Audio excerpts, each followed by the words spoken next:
Hi, my name is Alex Chung, and I am the writer and director of Heartstrings. This is the Filmmaker's commentary, where it'll just be me, and I'll be talking about all the technical stuff and probably a bunch of non technical stuff. You could listen to the cast commentary with Martha Moldover and Emilio Lopes. Now, just a little bit of information. When they recorded their commentary, it was actually their first time seeing Volume 2. They had already seen Volume 1, but that's how crunched for time we were. They didn't even get a chance to see Volume 2 before recording the commentary, so if you listen to that one and notice a lot of dead silence, that is completely my fault. Anyways, now that I got that out of the way, let's talk about Heartstrings. I don't even know where to begin. That's a great turn by Martha. One of the reasons why I chose her, is just one of those little details in the performance that really made the difference, where she needs to have that classic kind of, I don't know, like she makes turning around look good. So I color graded this entire film, and it would have been a lot easier if there was only supposed to be one consistent look throughout the whole thing, but there actually wasn't supposed to, at least not originally. There was supposed to be a different look for each layer of reality. And we shot this on different cameras with different cinematographers, and just, it's a clusterfuck. But this scene turned out pretty good. This is all Aidan Tanner, who is a brilliant cinematographer and filmmaker. We shot this guerrilla style. I've been asked many times, how the hell did we shoot this scene at the airport? And we didn't. This is all your imagination. None of this is real, as April says. We start the film with this premise of a girl realizes she's in a romantic comedy, and that's pretty much where we begin, but that's not where we end up. This is really just a jump off point. I try not to ride this joke into the ground. We kind of abandon this pretty quickly and move on to some other interesting ideas. Because I just feel like the joke would have gotten really old. So I thought we'd start strong with this, and then we'd start to tell a different story as we peel back the layers, as Martha would say, because Martha loves her layers. Yeah, that was real. I don't know. I couldn't figure out a way to do it without having him actually spit water on her. And we did do it several times, much to their dismay, I'm sure. So that line, I'm your manic pixie dream girl come true, is a reference to the film Ruby Sparks, which did cross my mind as I was writing this. Actually, I should mention this. After we made this movie, as I was editing it, I saw the trailer for Rebel Wilson's Isn't It Romantic? And which a friend referred me to, and I was like, shit, I hope this isn't exactly the same. And luckily, even though the premise is similar, they're not exactly the same, because in that film she ends up in a romantic comedy, whereas in this, the protagonist has always been in a romantic comedy and finally realizes it and then becomes something else. But at this point, I haven't seen Isn't It Romantic, but it looks really funny. This is some kind of halfway black and white for the flashback. Everyone's probably wondering why he's drinking out of a mug. I mean, he has other things to drink out of, but he picked up a mug, started drinking from it, which is something I would do.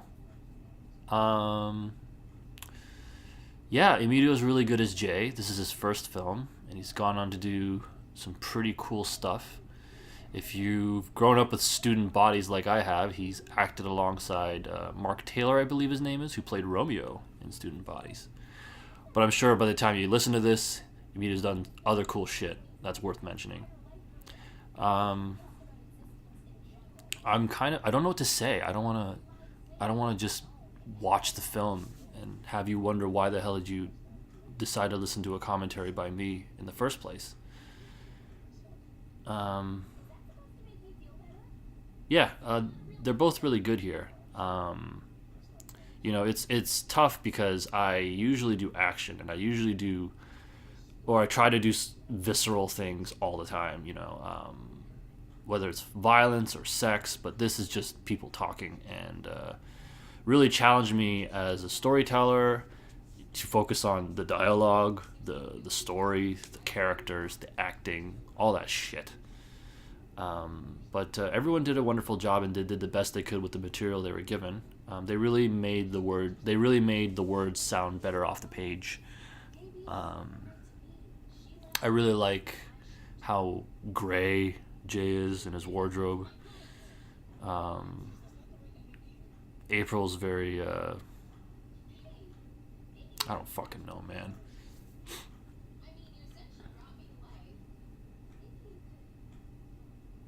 One thing I want to mention is I'm happy that April's as funny as she is because I do want her to be an endearing character. I don't want you to be completely turned off by her cockiness and sassiness. And actually, perfect timing. This line right here, where she asks the name of his ex, and she says, "I prefer mine." Her first read of it was a little too egotistical, so I told her to tone it down, like kind of be a little more playful with it. You still prefer your own, but you're half serious. And she really pulled it off. Like the way she tweaked her performance was pretty remarkable. I don't know if anyone notices, but that portrait is like a stock photo. Now, is it a clue that this layer of reality is actually not reality, or is it just negligence on the filmmaker's part? That is completely up to you. Yeah, you can see the paper bag in the back where he purchases alcohol. I can't talk. If my voice sounds off, it's because my voice sounds off today, but I had no choice but to record this commentary now. That's how crunched for time we are. I'm just going to be repeatedly talking about how crunched for time we are. I decided to do the commentary for this version of the film, which is basically both volumes combined, because I thought this would be a lot better and smoother than to just do commentaries for two separate volumes, and starting and stopping can be kind of detrimental to speaking. We didn't with almost every film I make, we don't travel very far. Like we're not too far from his apartment. Oh, what's this shot? Is that April typing? Yeah.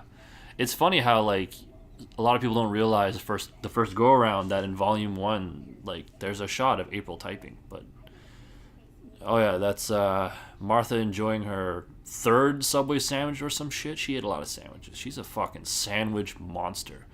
This is one of my favorite shots, not because it's a particularly beautiful shot. I don't remember if I shot this or Tim shot this, but I like this for the performance. Notice I don't cut because there was just no point. Just seeing them both in the frame, and one of the few times I actually fucking utilize a bit of mise-en-scène and blocking of actors within a frame. Just this back and forth, this dynamic of her just kind of hovering above him. It really works, and I really enjoy it. And they did a bang-up job here. Martha's great, and Emilio's great, and I'm sorry guys, they're just so perfect as April and Jay. I'm gonna ship J-April. I'm doing it now. You heard it here first. Those hearts were not intentional. That was actually the decoration. I don't know if this was near Valentine's Day. We were just trying to make a goddamn movie and trying to finish it. We didn't have the luxury of being cute. Oh, what's she reading? Something about reality. I don't remember the full title. Yeah, so we're in kind of like a cafe, church, bookstore, lounge type place. This scene, I always this scene really, it's 5 pages, 5 minutes, 2 people talking. Now it's not unheard of, but for me it was nerve-wracking because it's like I'm really leaving myself exposed here. Like this will definitely reveal how shitty of a filmmaker I am if I can't pull off a scene like this. But I definitely think the actors pulled it off, and I think there is real emotion here because there's nothing really funny that happens here. It's really one of the more dramatic parts of the film where we really get into the pain of a character. And Emilio, this is his scene. Not to take anything away from Heather, this is actually Heather's one scene. And really, I would have loved to have had more scenes involving Caitlyn, but it just didn't serve the story. And I think Caitlyn is more impactful actually in smaller doses. Just you see her this once and just gives you this impression of this kind of almost robotic, you know, person. I don't want to demonize Caitlyn, but you know, we're really feeling his pain and we're trying to justify his later actions. This was actually the first scene we shot of the film, which is probably why it's the worst looking scene of the film. I just bought a new camera and I was testing it out, and the lighting you see here is exactly what it looked like there, and it was you know, both a conscious and an unwise decision to kind of shoot it as is. But I'm happy with I am happy with the scene as a piece. Just don't like looking at it. And you know, my cinematographers have ripped me a new asshole, you know, watching this scene, which is totally deserved. Yeah, this dialogue, you know, I mean, dialogue depending on the genre can be easier for me or harder. Like if I'm making a film about assassins, it'll probably be a lot of exposition and people trying to sound badass, you know, but for this genre I feel more comfortable. I don't know if I'm more effective, but it feels more natural to write these kinds of scenes, especially two people arguing. I find them the easiest to write. Just I think the energy, the bouncing of back and forth, because everything is a response to something else. I just kind of go with what's most natural, especially if I know the characters really well. So I try to keep this as natural as possible and let this kind of fall apart as it does in a natural way. And so I think I'm pretty happy with the rhythm of the scene and the performances and kind of the progression of the conversation and how the dialogue sounds. You know, I try to keep it as non-jarring as possible, that you're just kind of, that you really feel like you're watching two people talk, and also two people express themselves, you know, in this really awkward conversation. I actually said on the day of the shoot, this, I realized I've written this, I've seen it performed in rehearsals, and on the day I realized just how quickly south this goes. You know, but these things do happen. You know, they haven't spoken in a long time, and you know, he decides to kind of take a leap of faith, and he can't control his emotions, and she doesn't seem to have any to be concerned about, and it's really just, you know, I try to not make one person out to be the bad guy. I think it's just this just doesn't work, as he says.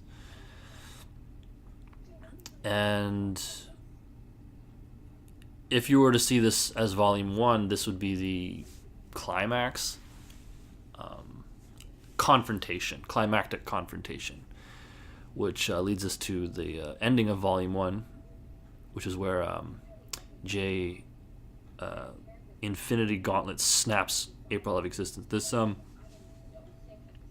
I've it's funny because we really tried to shoot as much of April or Martha or whoever at the airport as possible, and it was tough. I'm pretty sure I go into detail about the airport guerrilla shoot in the making of, but if I don't, then you'll have to forgive me, or don't forgive me. You know, maybe forgiveness is an important theme in this film. I'm giving you all clues. So this is a very primitive effect. You need a tripod for this. You basically overlay, you know, a shot of the actor in the frame and then a shot without, and then you kind of just crossfade them together. But I think keeping it simple works because, you know, it's more about the emotion. It's more about the emotion. And we enter volume 2. This was a fun shoot. Yep, all paid for by yours truly. Michael Carter. Let's talk about Michael Carter. He's a regular of ours, Full House regular, very cool dude, very reliable actor. And I thought, I need someone to host this party. Let's have Mikey do it. The return of Mark. So the point of the opening of Volume 2 was to kind of drop you into unfamiliar territory. I mean, you may or may not recognize Mark, but it's like, where's Jay? Where's April? Is she coming back? What the fuck is going on? But we've actually gone back in time to what would have been their first meeting. Of course, now it's been manipulated by Jay to introduce Betty. Now, Nightingale, who plays Betty, she's wonderful. She had no issue playing basically the butt of every joke. She her performance is really good here, and I think Volume 2 definitely picked before it gets dramatic again, and the party scene definitely has a lot of laughs. So this bit of dialogue here is kind of pointless, but I think it's just me stalling because I don't want to bring April back in just yet. Yeah, love potion. Maybe we should actually go ahead and make a love potion. Like the show he's referring to, not an actual working love potion. And it's funny, in reality, when we were shooting this, we actually were listening to a lot of synthwave. So I thought it'd be appropriate to put some synthwave or synthwave inspired. I just realized that whiteboard says fuck it in the back. Well, now it's blocked, but I also realized that Martha and Nightingale wear very similar outfits, and that was not intentional. And everyone seems to enjoy this cutaway here, which I totally didn't intend to be funny. I don't have an issue with it. I just didn't think it would, I just didn't realize, It just goes to show how much I know about comedy. So here we have the battle between the creator and the creation, Frankenstein monster. I think every film has some influence from Frankenstein because it's fucking Frankenstein. So I don't know. This is a fun scene, guys. Good memories, good times. Nothing informative to say. I will point out. I love Michael Carter's reaction to his hand getting slapped away by Martha here, as you'll see in just a moment.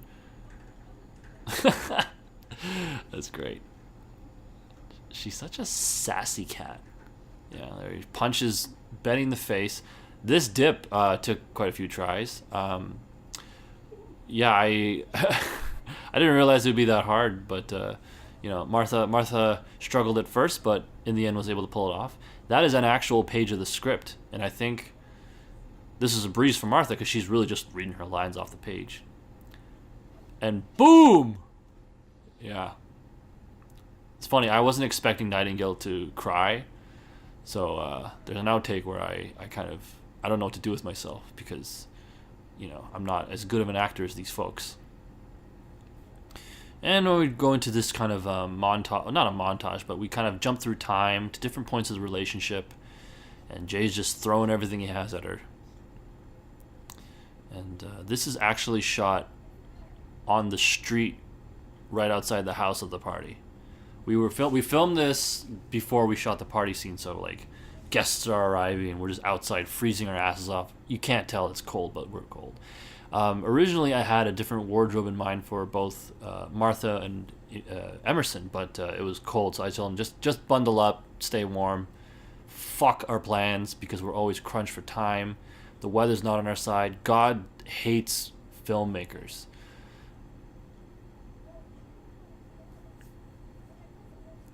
It's just a little kinky line here. Just gets a few chuckles. There's definitely the theme of alcoholism is definitely prevalent in this, and we do both make fun of it and also take it seriously. It is a big part of the character, and kind of wanted to make light of it in some scenes and also not in others. It's to give it three-dimensionality. Is that a fucking word? And an almost kiss. That shirt really stands out. Everything's so fucking white. So originally, when Betty gets thrown out, she was supposed to hit her head and cause another nosebleed. But again, we were crunched for time. couldn't do it. But that would have been funny. It would have been a funny recurring joke. But I think just the sound effect of her crashing into something is it still gets a laugh. So it's not a complete loss. And the kitchen scene. There's some Easter eggs laid about. You see the words red onion. I kind of wish I did it on different paper because it sticks out a lot more than I wanted it to. Martha does a really good job of taking like awkward sentences that I write and making them work. Like my orgasms are few and far between, but I was adamant about keeping the wording because it just, to me, it's funnier that it's said so eloquently, not just like I never come. It's like my orgasms are few and far between.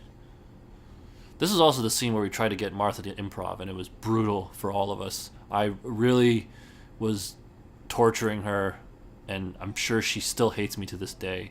And I had to suffer through it with you, Martha. So, you know, you could say we're even, and I could say I did this to myself.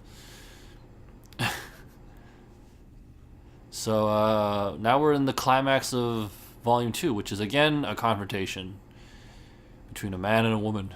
It's the battle of the sexes. It's really what this film... No, I don't know. I don't think that's what the film's really about. That leather jacket looks cool, but this was during my still learning about lav mics phase, and it caused so much shit in terms of the audio. You could still hear a bit of it. I tried to clean this up as much as I could, even, you know, resorting to some ADR, but in the end it was okay. There was some, like, honestly, like the movement of that leather jacket really fucked with the mic, and it pissed me off, and I gave up on life for a bit and didn't want to finish. No, I was kidding. Interesting colors here. We go from like white to orange. It's the light bulbs, and like none of my pro cinematographers was with me, so this is just me ballparking it. My friend Tim was with me, but he had carpal tunnel, so I had to take over camera duty, do some cinematography myself, and do my best to not botch this movie, not sabotage my own film. But I think it works out. It's pretty dark, but I like how dark it is. I don't know. It doesn't look like a comedy anymore. This never was really a comedy. If it's strictly a comedy, there's a lot of dead spots. It's a very important scene because we're starting to see see some mistakes. She says, "Our relationship. I mean, your relationship," and then she's like, "You miss her?" And he's like, "No, I miss you." You know, is this really about Jay and April? Is it really about their relationship? Who are Jay and April? Who's writing the story? What the fuck is going on? This was a long night. They really, these actors really stuck it out. I don't think they were used to these kind of working hours. I mean, like 12 to 14 hours is pretty typical on a film set. I try to keep it humane, but we really had to finish this stuff, and the coverage was a nightmare. I mean, this brings me back to like when I made one of my older films, Contracts 2. I'm everywhere with the camera. I mean, A, I'm trying to keep it interesting, and also B, I'm trying to follow the flow of the blocking and kind of just what's going on, and it's a lot more complicated than originally intended, especially because like turning around would be intense, and the lighting, and just really doing a lot of things, juggling a lot at once. So take note that Jay hears the plane like when April hears the plane when she becomes self-aware. And from this point onwards is where everyone gets confused, or where a lot of people get confused. It's okay to be confused, I mean, being confused, you're still engaged, at least I hope you are, in the film. You're still an active participant. It's all about participation, guys. Watching a film isn't as passive as you'd think it would be. All the things that is going through your mind, all the things that are going through you emotionally. And this is a little fun thing. I was watching Westworld, which the series, not the original film. I was watching that as I was shooting this, and I found so many similarities and themes in terms of reality and being real and consciousness. So this is kind of like a really small tribute to Westworld, because we found this location where we had these red walls and it looked like fucking Westworld, like the facilities. And so we put Martha in there, and yeah. Actually, here's a little insight. In the script originally, she's supposed to be in an apartment, and you look outside the window and there are palm trees, and she's clearly in California. So that's another hint of what's happening. I guess I could say this. She's actually... Well, maybe... Should I say where she's going? Where she's coming from? I don't fucking know. I'm debating if I should reveal too much. Haley Walker. Good old Haley Walker. She is one of the most wonderful people I've ever worked with. Great person, great actor. Had her come out to do this really small cameo, and she was superb. Thank you, Haley, for always being an A+. And notice that shot was pretty shaky. I could not warp stabilize it to save my life. And here we are, the last scene. A very important scene to me, and I think a very important scene to the film. There's no, fantastic thing. There's no fantastic elements, Even though it's a story about a fictional character becoming self-aware, this is as real as it gets. These are real people with real emotions. Oh, and I should talk about the rain. So this was not some sort of cute, pathetic fallacy I tried to insert in the film. It wasn't supposed to rain, but it started raining, and I'm like, oh, fuck. Of course, later in the day it became sunny, but, our schedule did not allow for it, because what was that, kids? Crunch for time. So we had this scene take place in the rain. Everyone's under an umbrella. I'm also under an umbrella because I'm shooting this. And we have what looks to be Jay with what looks to be another woman. And Martha was perfect. I have to commend her performance. I had very specific directions, very specific idea for the scene, and she pulled it off. Just the look she gives, the different emotions she's going through, the time she takes, she is awesome. She really... Thank you, Martha, for making the scene work, because it was really important. Because if the scene didn't work, I would feel like shit. And makes the film worth it to me. I like this thing she does here. Yeah. And that's Tim driving away, actually. And we go to the sky, where we started, where we ended up, bookending it. And that's the end of the film. So thank you for listening. Give a listen to the other commentary with Martha and Emilio. A lot of laughter, a lot of dead space, but you get them commenting on this fiasco that they've been privy to, and I chime in quite a bit, actually. It's trying to fill in the dead space, and I also overtalk, so I apologize, guys. Thank you, Moby, for letting us use your music for free and being a wonderful artist. I feel like I'm accepting an award. Just thanks, everyone. Thank you for watching. Thank you for helping make this film a reality. This was a wonderful experience, and I hope you enjoyed it. If you didn't, I'm fucking sorry. Okay? I fucked up. I fucked up so bad.